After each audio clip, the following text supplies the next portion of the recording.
Hello, Culture Matters podcast. You are in for a treat today. Before I introduce you to our guest, here's a quote just for this episode. People who don't take risks generally make about two big mistakes a year. People who do take risks generally make about two big mistakes a year. Peter F. Drucker. Our guest today, staple on the Culture Matters podcast, season 12, episode 144, season 17, episode 194, season 20, episode 232, season 24, 280, season 37, episode 432. Wow. The Oscar goes to our guest today, friend of the Culture Matters podcast, great connoisseur of all things culture, theater, human psychology. And yeah, he also runs a pretty cool company as it relates to, we'll get to that. He's an amazing guy, and he's back again to talk business, life, leadership. Who knows where all this conversation will go? The one and only Scott Rutkay. Thanks for joining us on the Culture Matters podcast. And say hi to Bob. Now we have a listener now. So Oh, fantastic! Hey, Bob. Thanks for stopping by. Yeah, we've got some listeners now. So thanks for the Five support. 5 times is heady stuff. Heady stuff. It makes me wonder the population of people you know relative to the podcast, or maybe my should I start saying the word no every once in a while? I haven't talked to you in a long time. This is going to be great. I'm really excited. Thanks a lot for inviting me. You know, the first place I'd like to start is that quote. Okay. And I'm going to reread it for the audience, not you. People who don't take risks generally make about two big mistakes a year. People who do take risks generally make about two big mistakes a year. What's Drucker getting at? You know, I think that at least it's been my experience that making mistakes has probably taught me the biggest business lessons, the biggest life lessons. Success comes easy to a lot of people. It came easy to me initially. And you don't really understand where things are going until things start going wrong. I'm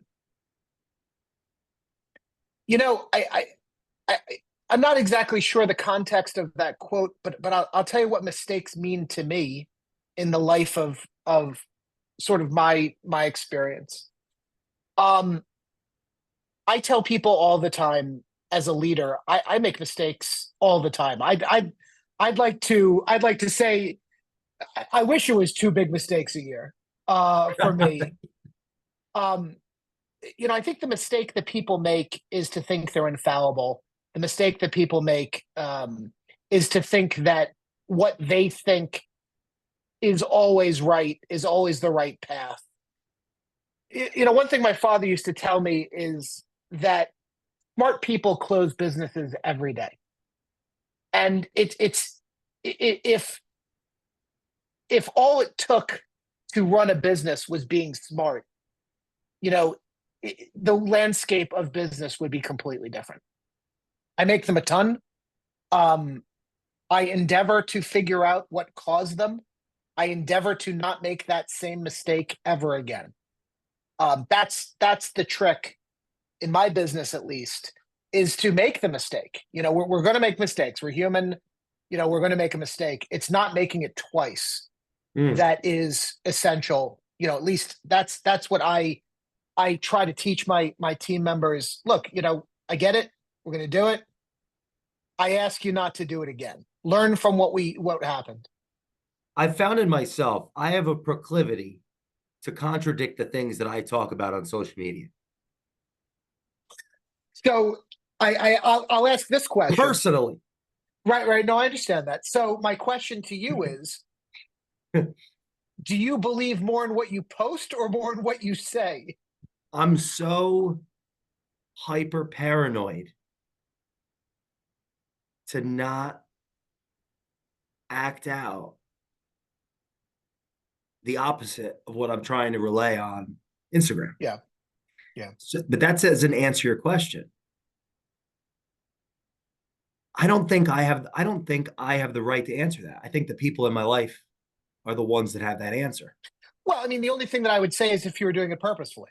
So, Instagram, like most conversations, anything that you post, anything that you produce, anything that you say to somebody, you're guarded in a way. You control the message that you're putting out there.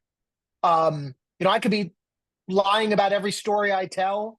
I could be, I'm fast on my feet. I can put together thoughts very quickly.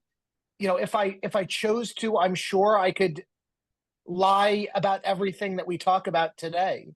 And that would be something that would be purposeful from my point of view, for whatever reason I have. I might want to sort of lead you down a certain path. I could try to put out a message that I'm trying to put out.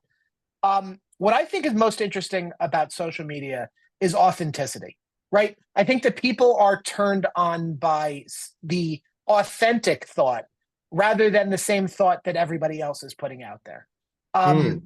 if you watch a lot of leaders, and I get sort of shown a lot of videos from a lot of different leaders, a lot of them have the same subtext. They're all saying the same thing in a slightly different way, but it's important to them not to necessarily live by what they're saying, but to sort of let people think they're living by what they're saying, putting out a message that's shaped by what they want people to believe. It's the guys who get on and sort of tell their story in plain language. You can see that they're being truthful. You can see that they're really trying to help somebody or tell a story, or maybe it just might be cathartic to them. It might be important to them to get the story off their chest, whether somebody is turned on by it or not. Um, that is sort of the most interesting thing about social media. Where you lose me, where somebody sort of, where I turn them off, is where you can tell they're just saying the same thing everybody else does. And it's very obvious who is being truthful and who is not, who sort of lives their virtues and who doesn't. What do you think about original thinkers or I the mean, listen, concept? The concept. yeah, I mean, I'm reminded that somebody once said that all the best themes have been turned into theme parks. It's there is a ton of originality out there, and I think that American culture rewards individual thought, individual behavior, individual people, and you can see that now. You can see people who don't have real discernible talent becoming popular online just because maybe they're saying something different. Maybe they have a different thought. Maybe they're saying it differently than other people. Different thoughts are just as, good thoughts are just as important. Well, let me say it this way. It's important to figure out whether somebody's saying something to be different, to be risque, or if they really believe what they're saying. It's easy to use dangerous language online just to sort of get people turned on to what you're saying. You know, if you want to, incite something out of somebody, you can use positive thought, you can use negative thought, each in equal measure work correctly. It's understanding what you're seeing and being able to figure out what the real message is. What why this person is saying what they're saying. I want your opinion on this. In a lunch meeting with a guest just before this, in offline, meaning in the real world, Right. I just said this. I think I'm struggling building a following because I don't have a dogmatic position. I'm trying to understand both points of view. Had I had a dogmatic position fueled by resentment and discernment, it'd be much easier for a follower to follow, oh, Jay's going this way or Jay's going that way. And Yeah, I mean, I'm not sure how much of that was just a projection, a feeling obscure, or if there's something there psychologically. Then, or at least maybe it's a time thing. So yeah, what I was saying was temporally, right? Like if I want to build an audience very quickly, I definitely should have a position fueled by resentment.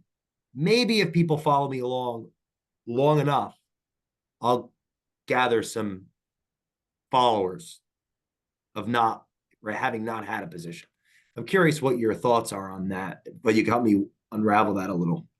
yeah, I mean, the first point I would make is I think you're having trouble getting followers because you have the same guy on 5 times in 6 months with, with the same dopey ideas. But aside from that, one Have you thing been I think, talking to the team?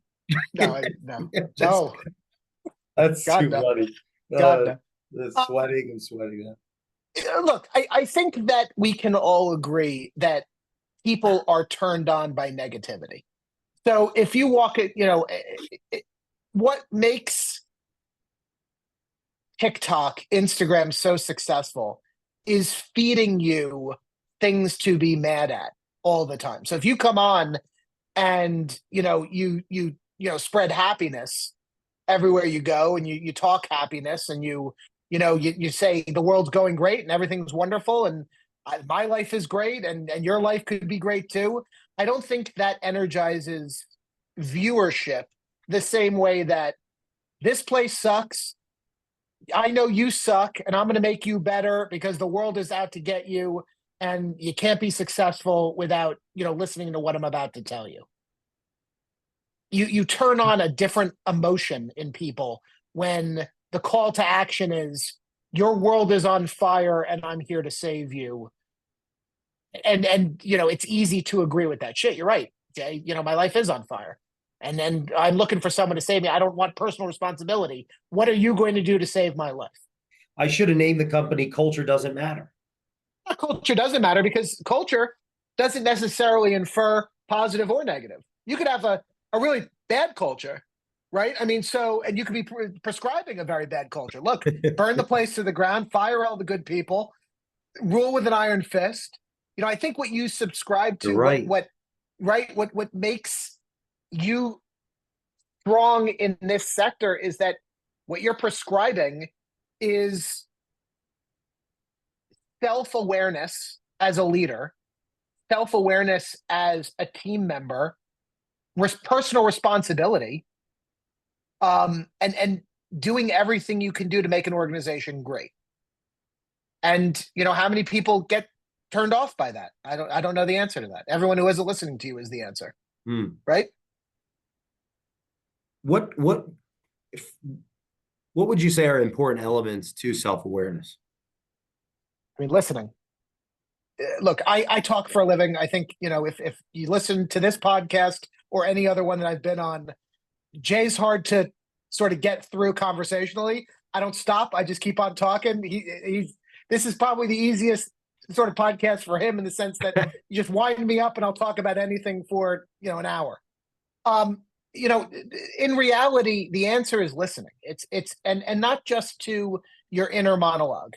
It's listening and understanding what people are trying to tell you. Look, let's go back to sort of the mistake issue, right?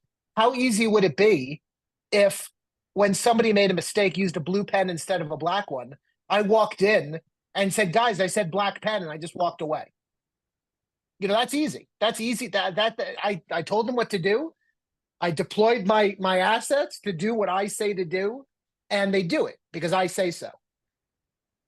But maybe if I listened to the person who said, "Hey, Scott, in this particular case, the borrower is colorblind, and blue shows up differently than him to black. And it's important for him to use blue. It's a lucky color. This is his home. He was the firstborn boy. He's only had boys. Blue is his favorite color.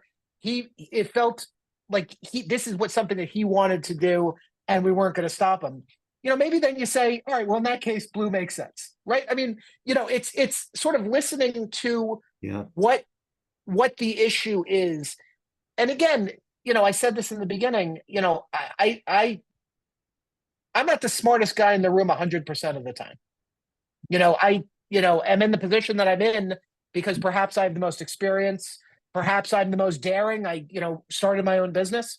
Maybe I had, a little bit more of a backboard than they did to do so. Um, I hire smart people. I want them to tell me, "Hey, Scott, this is how I would do it." Then we figure it out. Maybe they're right, maybe they're wrong. Maybe I have different reasons for not doing it that way that they don't know about. But it's that collaboration, it's that listening, that's what's most important to me. What does show the way mean to you? Yeah, I mean that's sort of the cornerstone of how I built this business. I'm in insurance. For those of you who don't know, title insurance specifically, which in the real estate world is black magic voodoo. Nobody knows what the hell I do. Nobody knows why I do it. They just know I dress fancy, show up at closings in a jacket and tie, and perform some sort of service, which to most people is too expensive for what value they get out of it. Showing the way is educating people in my industry, in real estate, who aren't on the insurance side, about why we are essential to a transaction. And I do that every day at work, talking to realtors, mortgage brokers, attorneys, teaching them, educating them on why we ask the questions we ask, why the things that I'm asking for are as important to us as they are, even though they might not be important to them. And second step to that is take all of that showing the way in life and then try to bring it to my personal life. Raising a 14-year-old daughter with my wife, showing her the way. If I can't do that, then she'll never sort of understand where I'm coming from when we talk about things. You want to talk about mistakes? I make 1,000 mistakes a day with her. And it's understanding that, not everybody's me. Not everybody sees the things the way that I do. Not everybody thinks about things the way that I do. And they're no less valid points than the ones that I make.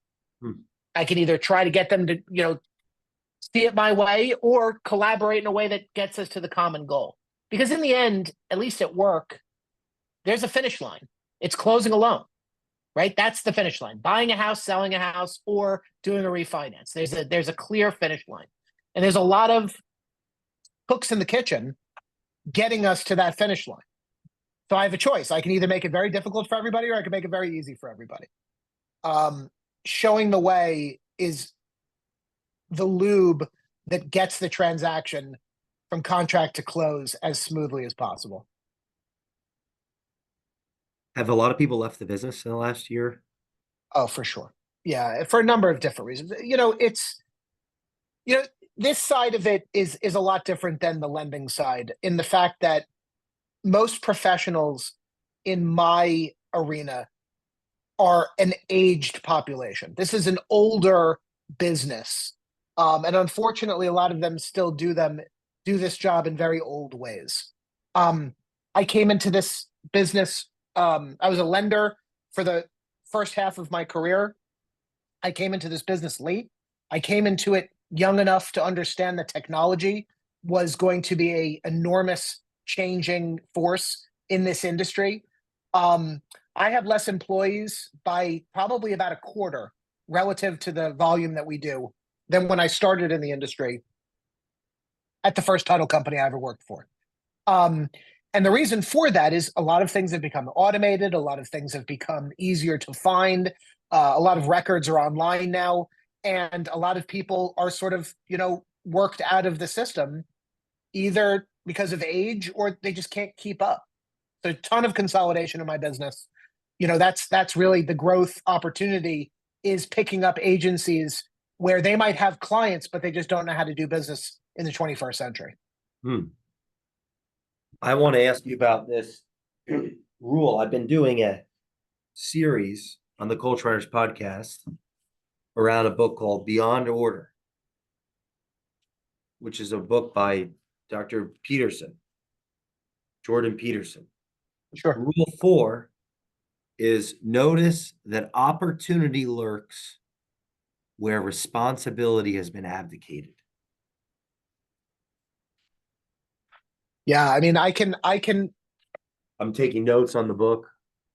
yeah. I would love Resp your thoughts. It starts with make yourself invaluable. yeah. Yeah, so that's the notice that opportunity lurks where responsibility has been abdicated. So let my business is one of licenses. So I have to be licensed in each state that I do business in.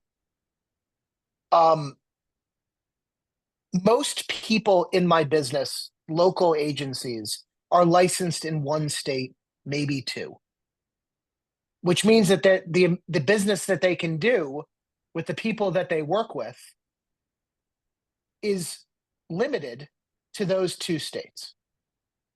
All they would need to do to get licensed in a different state, take an exam, take continuing education, pay for a license. And then they have that is opened up to them the same way it's opened up to me. And the more people I talk to, the more people I realize are happy being happy. And I'm not. I'm not happy being happy. I'm in 26 states. I see the rest of the country open up for to be in. I want to expand as much as I can. Why would I limit myself to what I can just grab in front of me? There's a whole world out there that I can't reach. Why not go search for that? Hmm. I'm going to read a section here. Yep. If you are a wise and attentive person, you might still notice that your unproductive coworkers are leaving a plethora of valuable tasks undone. You might ask yourself, well, what would happen if I took responsibility for doing them? It is a daunting question. What is left undone is often risky, difficult, and necessary. But that also means, does it not, that it is worthwhile and significant? And you may have the eyes to see that there is a problem, despite your all too frequent blindness. How do you know that it is not, therefore, your problem? Why do you notice this issue and not some other? This is a question worth considering in depth. So this goes back to sort of the fundamental, at least for me, one of the fundamental ways that I treat this business. In my mind, my office as a whole is an emergency room. We handle it every real estate transaction, any issue that comes through the door, we handle it sort of triage style. Most important gets done first, and then the least important last. And it is essential that we solve problems as quickly as they come in. So I've challenged my team members, if they see a problem, call it out. They might not have the expertise to fix it. All I ask is they call it out. Then I can sort of push it in the direction it needs to go in, um, so that it gets solved as quickly as you can. A business rots from the inside if nobody does anything, if they see problems and don't act on it. And by the way, the acting might not be the doing. The acting might just be the calling out. Hey, Scott, I noticed this is, we have 2 days left, 2 days back stock of paper. If we don't do something today, we're going to be out of paper in 2 days. We won't be able to do our job. What You do know you how think many? stops people from calling it So, out? yeah, honestly, it's not caring about the place. Is you know what? If I see it, somebody else does it. They should see it. They should call it out. I feel like I'm complacent. I'm just, for whatever reason, maybe maybe screw Scott. Maybe screw Concourse. Maybe in 3 days that means we get half a day off because I have to run to the store and go get paper. Who knows? It's it's understanding why they're reluctant. That's the trick. Boy, if I knew that, I'd be the best leader there ever was, right? I mean, you'd sort of identify things as they were happening instantly and be able to fix that issue as it was happening. Unfortunately, how often am I lazy? How often do I walk in sort of knowing that the clock is operating correctly when, the mainspring is broken? Who knows? You just don't know until you know. So, listen, we do a lot of stress tests around here. We make sure that we can handle the volume that we expect. The other problem that we have, and I had a meeting about this at the beginning of last month. For the last 2 years in my industry, it's been fairly slow and it's starting to ramp up again. And one thing that I realized was we have forgot how to work. We forgot the days that were 18 hours where attorneys were calling us up screaming at the top of their lungs to get things done. I'm not saying that that's a healthy environment either, but there is some equilibrium between coming in at 9:15, leaving at 4:45, and then three shifts until 2 in the morning. There's something in between there that I think we've lost, and we've lost that for a couple of reasons. One is that half my staff is not in the office every day. They either work from home or they work remote, and that's for a number of different reasons. But what you notice is, how do you keep them connected? How do you keep them engaged with a team? I've always thought of a company as a team. How do you run a team when half your teammates aren't in front of you or around you? What do you think? I don't know how to do it. I was hoping you would tell me. They No, it's well, constant yeah, I mean it's constant they engagement, have to right? really respect you, Exactly. And and they really have to believe that my team has to believe that I'm doing this right now in some basement in the middle of nowhere, and this matters. Period. right. Yeah. If they doubt that, I don't get to do this. I'm not a punch in, Like they have punch to out believe. kind of guy with my team members. I don't, I value someone who understands that this job is not a 9 to 5 kind of job. Loan officers call me 24 hours a day. They have, there's very few boundaries in a real estate transaction, unfortunately. That's the job. You might say it sucks, you might say it's not fair. I would maintain that sort of salaries are commensurate with the engagement Is it that you nine to give. five or 95? Right, right. And look, I could show you a million texts from a million loan officers, at midnight. Hey Scott, just want to make sure you got this work done. By the way, can't figure out why they're thinking about it at midnight, but if they're thinking about it, makes me think about it. And if that's the expectation of engagement, shame on other companies for not doing it if it's easy for me to do. If it's easy for me to send a text, working on it, you'll have it tomorrow. What did that cost me? What did it cost me? I'm going to read. I want your opinion on this. If you want to become invaluable in a workplace, in any community, just do the useful things no one else is doing. Arrive earlier and leave later than your compatriots. Parentheses, but do not deny yourself your life. Organize what you can see is dangerously disorganized. Work when you are working instead of looking like you are working. And finally, learn more about the business or your competitors than you already know. Doing this will make you invaluable, a veritable linchpin. People will notice that and begin to appreciate your hard-earned merits. What do you think? So, one of the first jobs I had in the mortgage industry was the leader did what he called managing by walking around.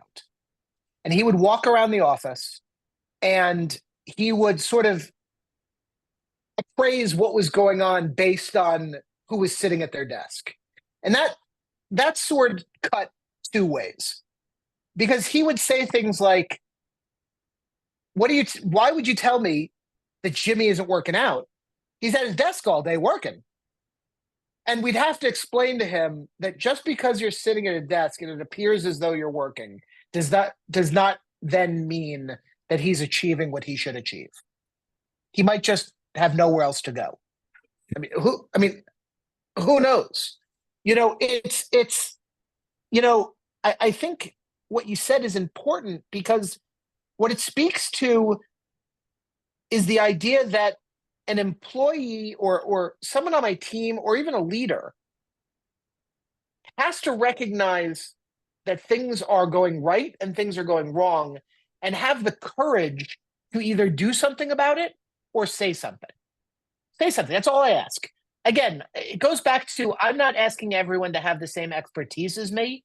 It's possible I can solve something faster. All I need somebody to do is say something. I walk into someone's office, they have a pile of files on their desk. What's going on with these? Oh, I forgot to tell you a week ago, we ran out of stamps. I couldn't get the checks out. A week ago. What was lost in that week? The everything, the battle, the war, everything could be lost in that week. This is not a very forgiving business. I've lost clients. One mistake we didn't cause is enough to get people to move elsewhere. It is operational excellence is very important to me.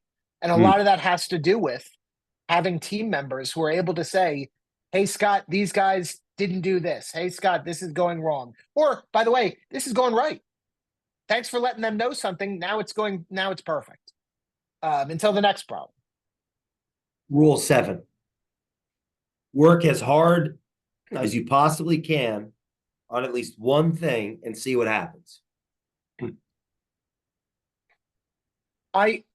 That's tough.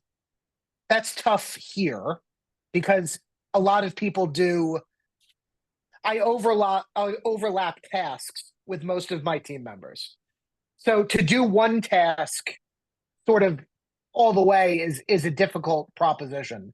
But I can understand in the sense of don't half-ass something, don't do 85% of something. If you're going to do something, do it to completion, do it to your satisfaction, and be comfortable that you've done it. I hire people that I expect to achieve.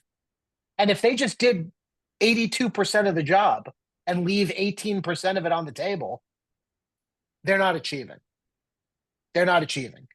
I can't have someone sprint all day long. I know that's not achievable either. It is a marathon. So I want them to sort of consistently do what is required every day. I want your opinion on this. I have come to the belief that responsibility is modeled. So it's experienced through the senses, smell, touch, taste, sight, hear. Is that all of them? I'm not going to tell you. It does coincide with this one. There are 5 of them. Accountability is given in speech or taken in action. Like, I quit, or you're fired, or or the removal, right? So given in speech, taken in action. Yeah, look, I think this sort of folds into show the way, right? Let's not talk about, firing and let's talk about if I walk up to somebody's desk and I see that they're doing something wrong and I say, get out of that file, I'll do it, and I walk away. I've ceded all the responsibility. That's it. So 2 things have happened. One is they've identified that I don't trust that they know what they're doing. More importantly, I haven't shown them how to fix what they're doing. But worse still, if they take it further, well, fuck it. I never have to do anything 100%. Scott will do it. So I trust that the people I hire after a time, after they're trained, after I give them everything that they need, can do the job. That's how it works. I don't want to be a babysitter. I have other things I'm working on. I trust that you can do it. I trust that if you can't, you'll say something. And then we'll work out how you do it. And if it's something that you can do, you're going to do it. I mean, that's sort of, I don't want, the object of the game of life is to do less work, not to do more. So I'm ceding that responsibility to you, because you're valuable and you're smart. And by the way, you'll take what I teach you elsewhere. These jobs aren't forever. You're not handcuffed here. All of this knowledge that I'm giving, you can use for the rest of your life. Perhaps if you stay in this industry. If I just did it all myself, keeper of all the secrets, I get hit by a bus, this business can't go. I don't want to have that type of organization. What are you least excited about for 2023? Oh my God, it's the sixth podcast. What's my least excited about? I don't. I hate this question because I'm going to sound. 2026 represents growth and opportunity to me, and there is nothing more exciting in this business than growth and opportunity. Um, you know, I guess I could tell you sort of the unknown would be sort of what I'm least looking forward to. I don't know what's going to happen next year, relative to rates. I don't have a crystal ball as to, realty, trends. I'm looking at the same data that everybody else is. There's a lot of unknown. There's a lot of speculation. A lot of things rest in the election coming up. And I don't know what that brings, no matter what happens. I don't like not knowing. I don't like the unknown. I do a lot of research. I study this. I study real estate very carefully. It's something that I really enjoy, have passion for, and I have an aptitude for it. So I see enormous opportunity in the next year. I know that a lot of people will fail. So maybe seeing those people and having to talk about success perhaps with their while they're in the middle of them failing. During COVID, and I don't know if this hit your sector the same as it hit mine. COVID was the busiest I've ever been in my life. While my friends around me, neighbors, were out of work, struggling, money was falling from the sky for me. And it was a very interesting lesson about cycles in life where, how do you then, you're in a group of people and they all have frowns on their face. How are things going?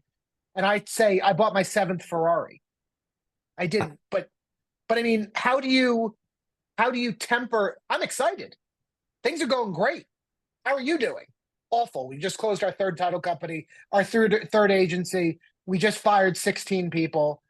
Those are the conversations that are difficult. And as I go from conference to conference, it's conference season right now. It's sort of the tale of two different economies. Some guys are doing great because they're taking the opportunities that are in front of them. They're lucky enough to be in the position to take those opportunities. And some people aren't. And they tell a different story. That's tough for me because you want to share what's going on with friends, with colleagues, with your family, with people around you. I'm doing great. I hope you are too. No, sold a kidney. That's a shitty way to start a conversation. It's a great way to end one. If you're listening to this podcast, I challenge you to listen to episodes 232, 280, 432, 144, and 194. Scott, thanks for coming back to the Culture Runners podcast. Anytime. Please leave us a review on the Culture Runners podcast, and we will see you next time.